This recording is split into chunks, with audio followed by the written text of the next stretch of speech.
This is the Good Girl Podcast. I am Cameo King, your host, the Good Girl Podcast, a podcast where we are redefining what it means to be good through uncomfortable truths. I call those uncomfortable truths confessions.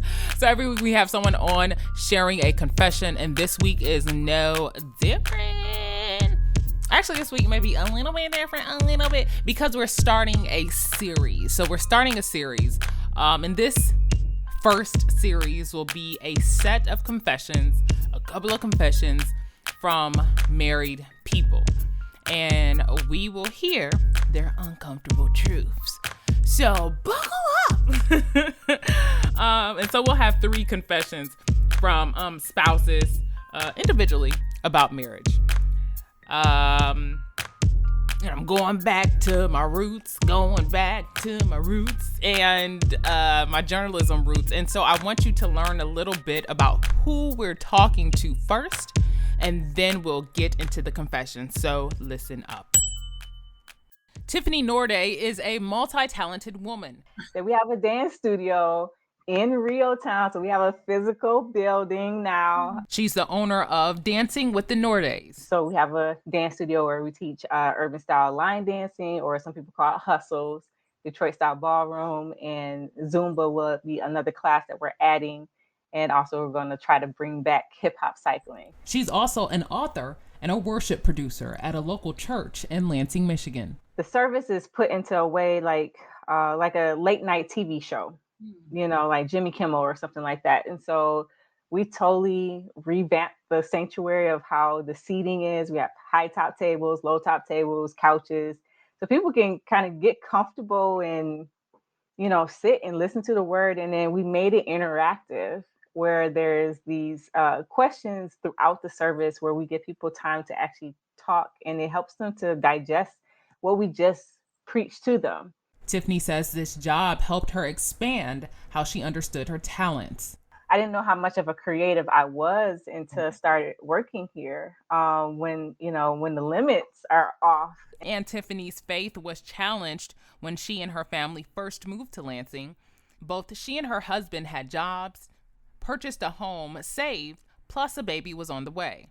What are we supposed to do now? The job, because like David's job, he lost his job a month before Piper, our youngest, was born. And then a month after I had Piper, my job let me go.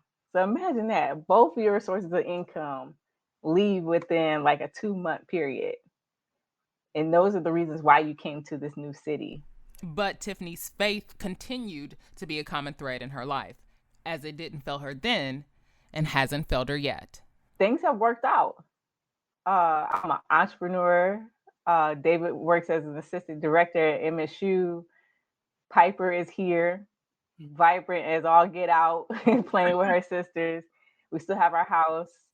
We didn't go hungry during that time period. How? But God. You know a little bit about Tiff, nah, don't you? That's my, I don't know what that is. I was gonna say that's my church singing voice, but it's not. I know my ministry is not singing, but y'all gonna get this. Y'all gonna get this though. But anyway, now we know a little bit about Tiffany, and now we're going to hop into her confession. Listen up. Do you own a business? Do you have a product you're trying to sell? Is there something you want to get in front of our faithful listeners? I know you do. The Good Girl Podcast would be happy to partner with you to help grow your business. Just as you are hearing my voice right now, I could be sharing about your great new product. So if you're interested in the unique ways the Good Girl Podcast can consistently increase your sales, let me know. Slide in my DM on Instagram or send an email to info@goodgirlradio.com. Again, that email address is info@goodgirlradio.com. All right, we are here with Tiffany Norde, author, friend, soror, woman of faith, woman in arms of faith. Hey, girl, hey. Hey.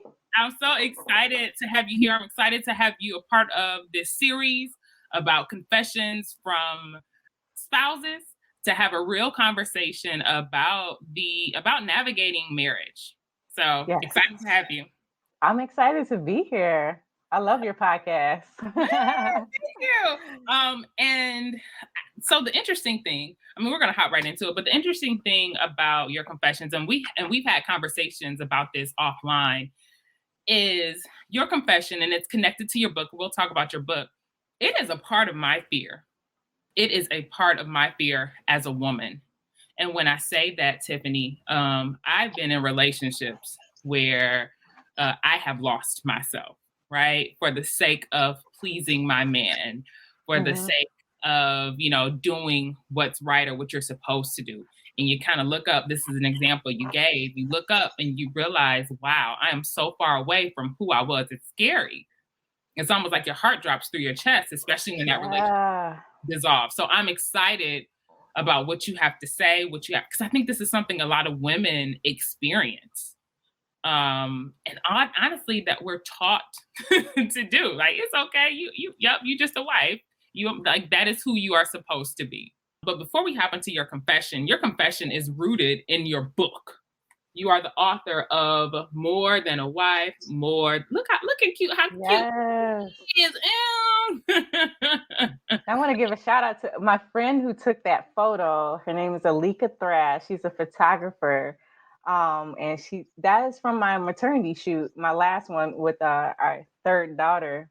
And so when she took that, I was like, I'm gonna use that as my cover. Now, mind you, that was like 2.5 years ago.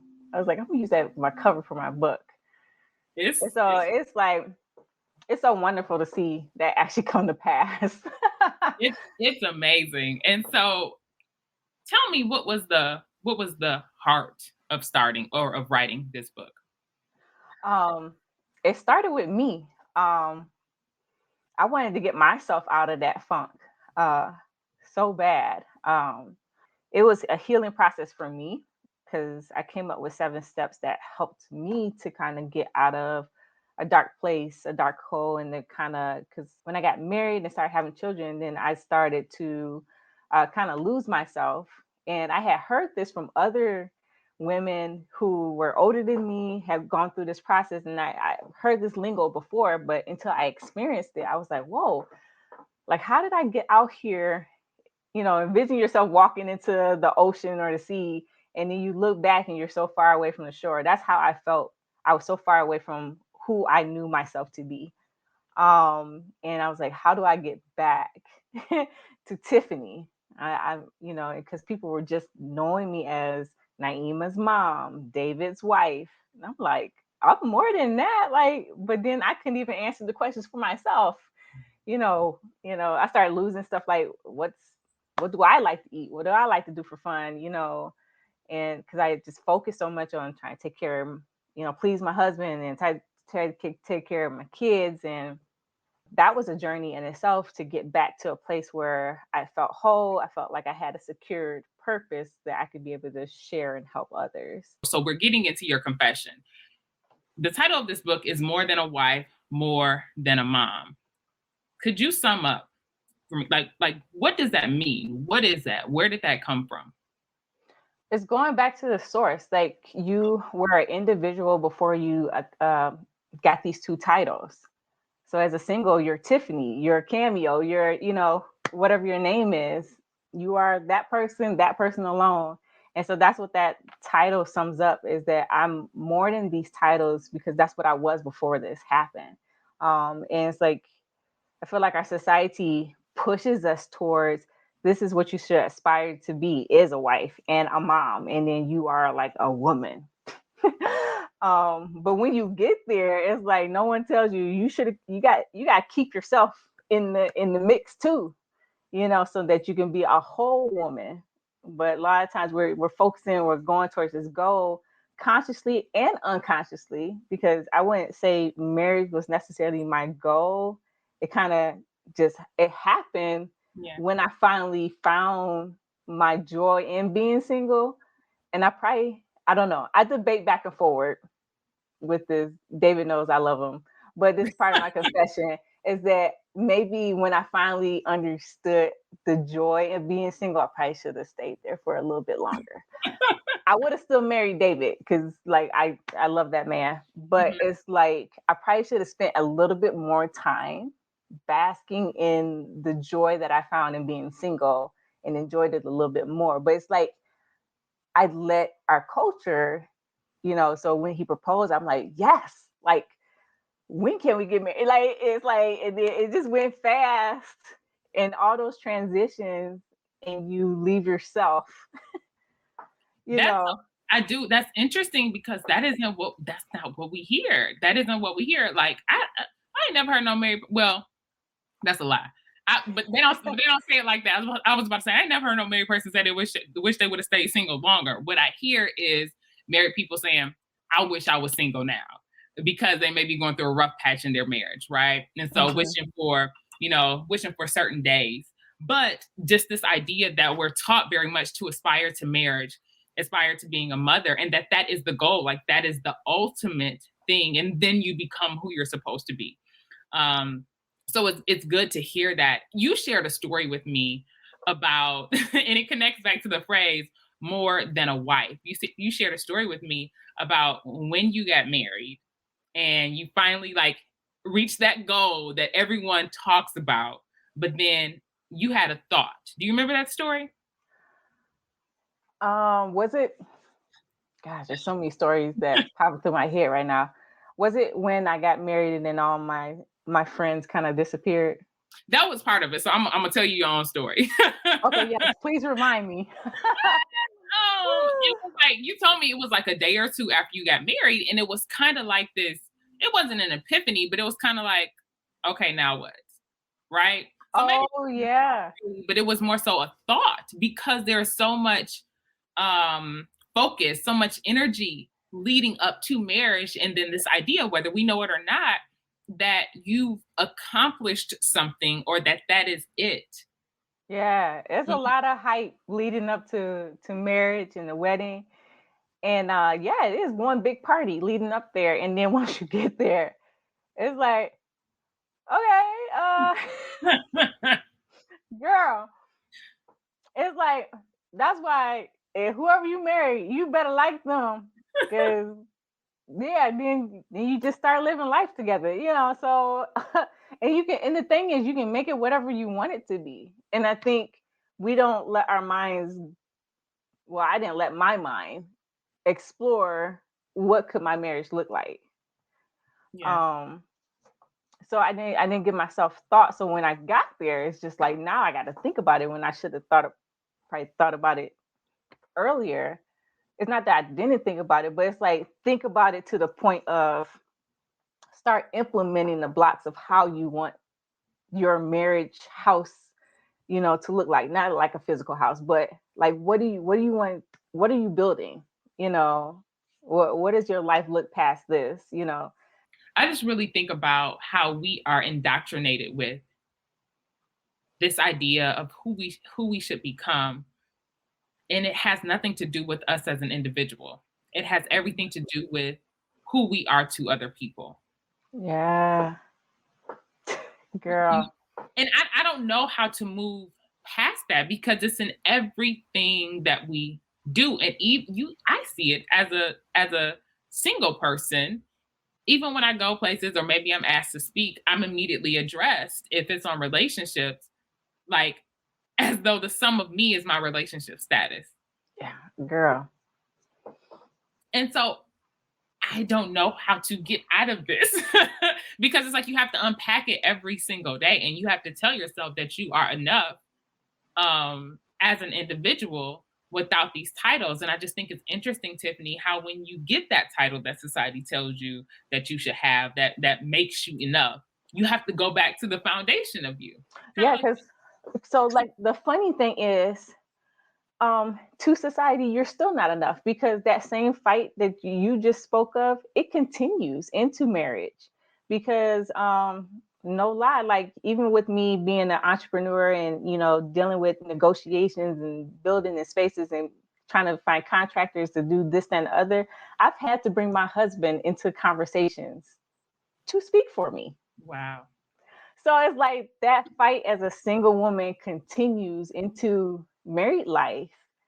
And it challenges you as a woman, like, wow, I'm still not enough. I have to get a man to talk for me so you can hear and understand what I want, girl, that's a whole other conversation. It's like, and that's what people don't tell you. It don't stop. That same fight continues into the next transition. Yeah. So early on, like I talked about how we can lose ourselves in marriage.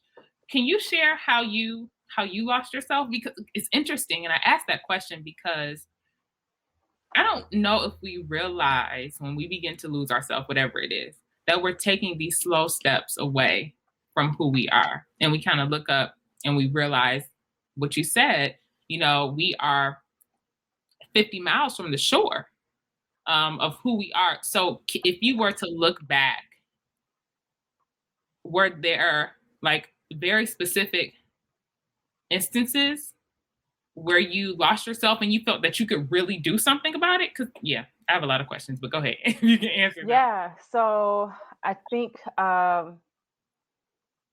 it didn't happen immediately, but like how you mentioned, it was definitely gradual steps. And I think that's what builds up to the surprise when you actually turn around and look back and be like, oh shoot, like because it's that gradual. Like I've been married 10 years, and I feel like when this happened, that turn my head back around thing happened maybe year 5. After I had became a mom after a year or whatever, and I was so focused on the two of them, David and Naima. And then that's when, I let people around me talk and get in my head and my ears. And then that's when a statement, I open up with my book. I share a story of a statement that a person said to me that really impacted me negatively, where that person said, you are nothing more than David's wife, and you're nothing more than Naima's mom. And that person said this in front of other people. So it embarrassed me, kind of humiliated me. And then I was like, okay, maybe it's just a joke. So I said that out loud. Oh, I know you're joking. No, I'm serious. It's just like, then they just brought that moment to a concrete halt for me. And I think that's when my, perspective started. I started to kind of panic and be like, okay, I felt trapped. And I was like, I shouldn't feel trapped in what is meant to be a blessing. Yeah. Being able to have a partner, that is a blessing that I don't want to take for granted. And having a baby, that's a blessing that I don't want to take for granted. But in this moment, it was really feeling like I felt regret seeping in, or resentment seeping in.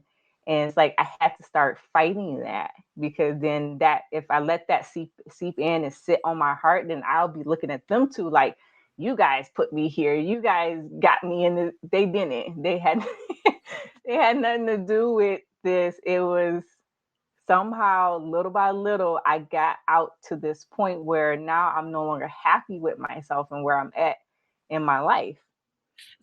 So would you say, that happened at the 5-year mark, but prior to that, would you say you were content in your roles of being a wife and being a mother prior to that?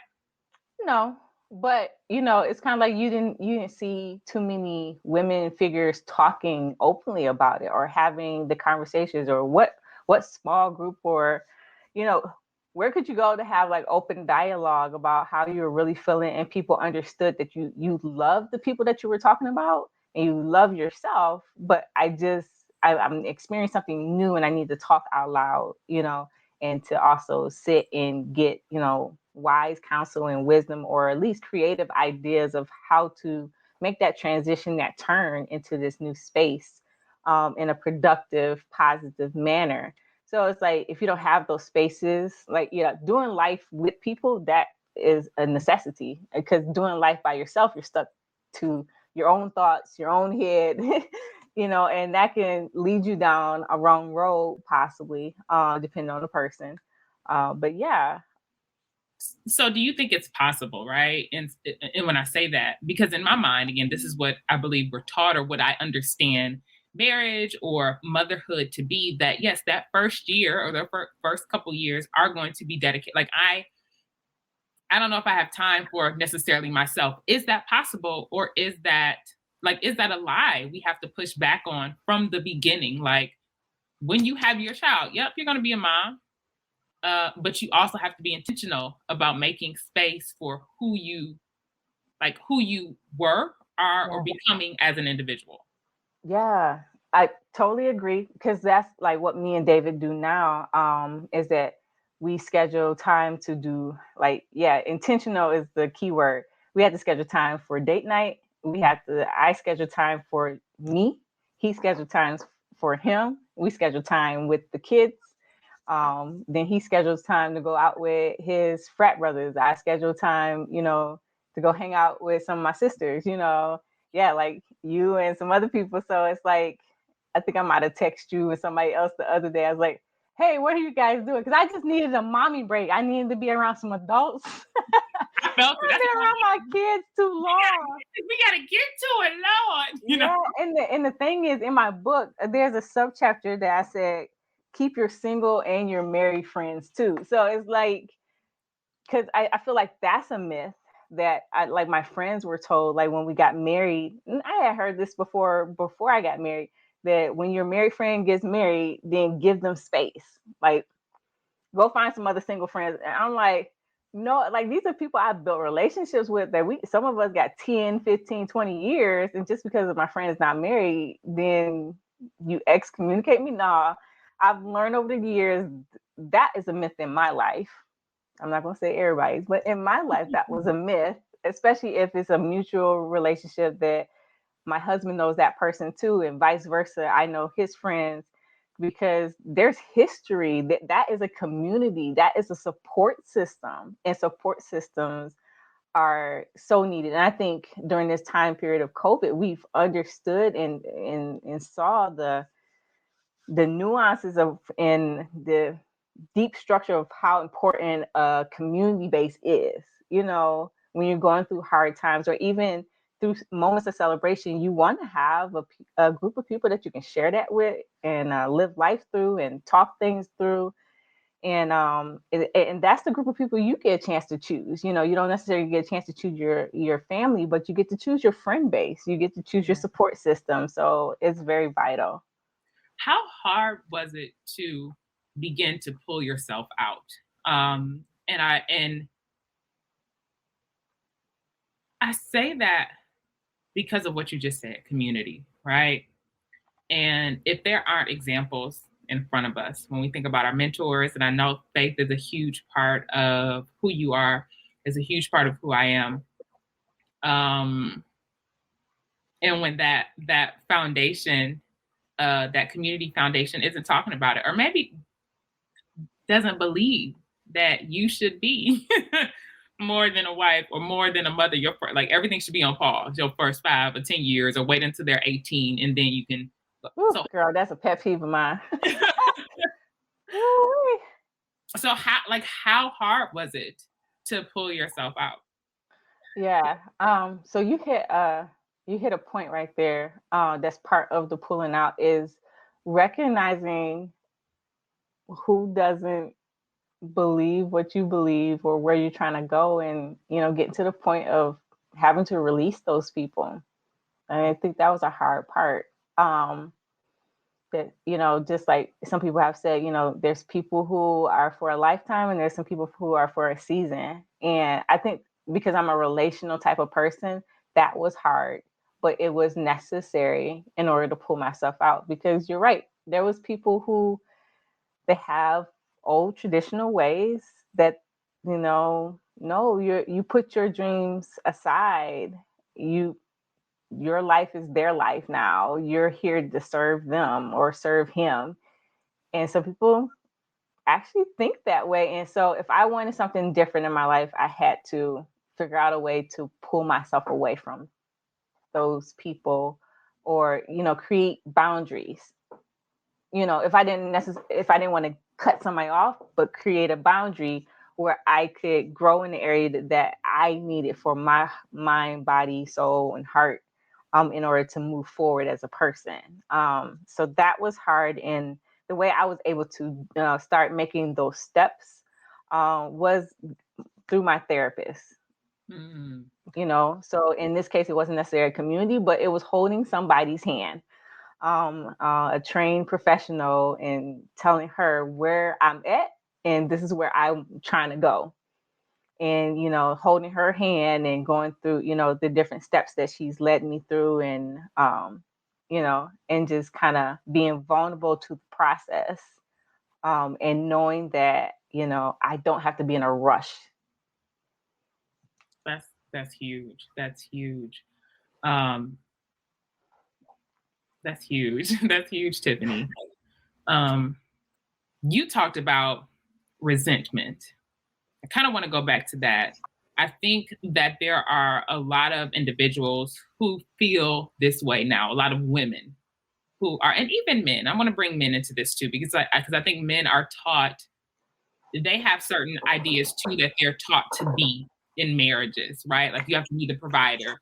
As long as your wife is happy, happy. Happy wife, happy life. Right. So very much disregarding of an individual. And it seems like, based on what you said, if that continues, that builds up this resentment between two people. And you have two unfulfilled people that are being told that, well, we should fulfill each other completely. Like, we don't need anything else. So what happens in your heart? Like when you're looking at your spouse, when you're looking at your kids, and you have this, like you looking at them like, y'all the reason I can't, y'all the reason I'm pissed. Y'all the reason. Yeah. That's Girl, that right there, like, man, if you ever get like a group of women to come together and just talk about that right there, that would be an interesting conversation. But an honest and necessary conversation. But yeah, because it's like, we can't fake like that doesn't happen.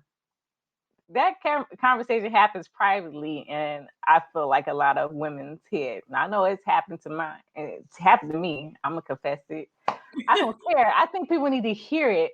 Yeah. And it's not like this is something I haven't talked with my husband. He knows I feel this way. We're very honest and open. I think that's why, like, when people meet us, there's a synergy and an energy between us, because, David came up with a saying. He said, we don't have fights. We have moments of intense fellowship. That's what he calls it. So, and because we got that from an older couple that we like to spend time with sometimes, when we get the time to visit them, and they mentioned that, I'm just like, oh, we're gonna take that. We like that. And and we read in a book that they gave a suggestion: you find someone you can argue with, that you can, that y'all have no problem hashing it out, because at the end of the day, your love is so strong that love and friendship, and being able to like the person, like and love. I mean, people don't talk about liking the person. Listen, that's gonna be another conversation, because like I get it though, because I've dated guys. I'm like, I really like you. Like, I like you as a person, not like all that. In fact, like, you're just a really dope, cool. Like, I like you. I can spend time with you, and I think that's different than loving someone. Love is a mixture of pain and happiness. It's like, it's deep. Like, that's not just a feeling. It incorporates a feeling, but that's a feeling, action, time, history, all that. It's just like, I love you so much. We're gonna have this argument. I love you so much. I'm gonna stay here. We're not getting a divorce. I love you so much. We gonna, it's deeper than feeling. It's a choice. And the word of God tells us that. I just think we don't talk about it enough, about all the nuances of what love is, and that love holds on, love, endures, and what that actually looks like. And sometimes love is ugly. Yeah. Oh, that's a good one. And so when you talk, because I feel like I hit a nerve there when I was talking about the resentment. So just wanting to dig a little bit deeper, and you saying like conversations like this are happening all the time. If that resentment goes unchecked, like if you're not in therapy, if you haven't taken the time to assess and say, what is this really coming from? Whose fault is this sincerely, or fault? I don't want to say fault, but what is at the root of this resentment? What happens? I talk a little bit about it. I talk about it in a different kind of way. I have, I think it's chapter 2. Yeah, I'm looking at it now. Chapter 2, where it says healing season is planning season, and I break it up into like 4 different sections, where every woman needs a space. It's time to ditch the guilt. I feel like that's part of it, because there's this guilt that you don't know how to get rid of, but it derives from how your perspective has changed with the people who are around you. And I feel like resentment has a ability to change into this guilt that you're holding, that something needs to change, but the guilt kind of keeps you in a place of bondage, and guilt can manifest in a whole bunch of different ways. And then the other subchapter after that one is called the eclipsing experience, is where you feel like the people in your life are kind of coming in front of you and eclipsing you, where you're no longer seen. And in that chapter, I do talk about the thoughts of resentment, the thoughts of why did I do this, and that comes from not being able to have those healthy outlets of being able to talk about the transitions in life. Because when you're entering into a new space, you should have the ability to ask questions, to find out information. What am I supposed to do in this new phase? Because we're evolving as individuals, as well as a mom and a wife. So it's like you're changing every single year. You become a better person, a wiser person every single year, but not having that healthy space to recognize how you're changing, and being able to ask questions and talk and journal and kind of put a finger on where you're at as you're changing, and transforming. So I never imagined that resentment could grow into guilt, but I get it, because of we're taught that you should always have these certain emotions towards the people you love, your children and your husband. So then you begin to feel guilty because I don't have those emotions right now towards them. yeah. That I'm even pointing the finger saying, like, you are why I'm not satisfied, or you are why I'm not where I'm supposed to be right now. That's really good, Tiffany. Your book focuses on 7 steps, right? I am a person who loves steps.